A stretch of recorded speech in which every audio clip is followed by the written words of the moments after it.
विगत कुछ दिनों से जिस प्रकार का व्यवहार कांग्रेस पार्टी और कुछ अपोजिशन दलों का रहा है, खास करके एसआईआर के मुद्दे को लेकर, बिहार के चुनाव को लेकर, यह पूरा हिंदुस्तान देख रहा है।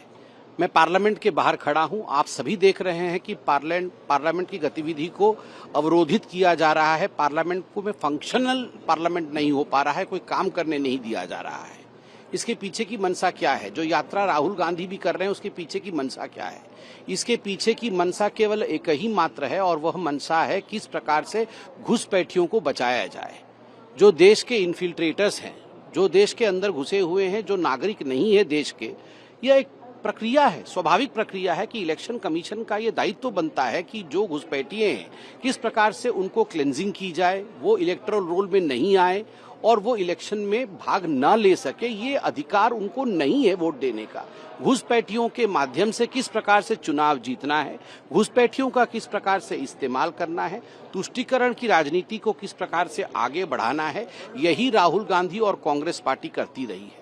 और संवैधानिक संस्थाओं को गाली देने का इनका रिकॉर्ड पुराना है।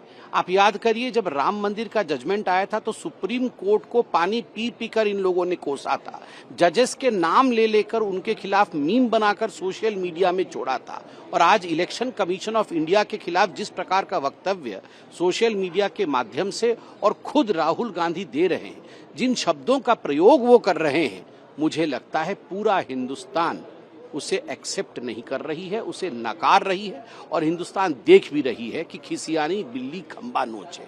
और एक बात बिल्कुल स्पष्ट रूप से देश जानता है कि हम घुसपैठियों के साथ खड़े नहीं हैं।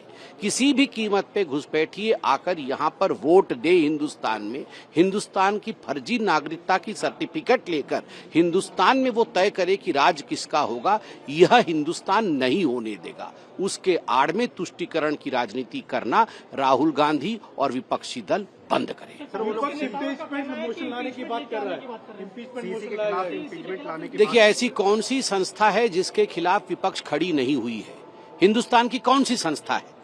जो पॉलिटिकल पार्टी सुप्रीम कोर्ट के खिलाफ बोल सकती है, जो पॉलिटिकल पार्टी राम मंदिर के जजमेंट के पश्चात जजेस को गाली दे सकती है, जो पॉलिटिकल पार्टी इंडिया के आर्मी को छोड़ नहीं सकती है, इंडिया के आर्मी के चीफ को सड़क का गुंडा करार दे सकती है, तो स्वाभाविक रूप से आप बताइए कि इलेक्शन कमीशन के लिए भी आज जिन शब्दों का प्रयोग किया जा रहा है, पार्लियामेंट के बाहर खड़े होकर जिस प्रकार से इलेक्शन कमीशन को गाली दी जा रही है, सड़कों पर इलेक्शन कमीशन को गाली दी जा रही है, और जिन शब्दों का प्रयोग किया जा रहा है, एक ही चीज दिखा रहा है कि संवैधानिक संस्थाएं, सबकी अपनी अपनी मर्यादा होती है, सबका अपना अपना बाउंड्री होता है, और एक संवैधानिक संस्था दूसरी संवैधानिक संस्था का हमेशा आदर करती है। हमारे भी डिफरेंसेस हो सकते थे, पुराने हमारे भी डिफरेंसेस थे, मगर हमने कभी भी ऐसे शब्दों का प्रयोग नहीं किया जो अमर्यादित हो, जो मर्यादा से बाहर हो।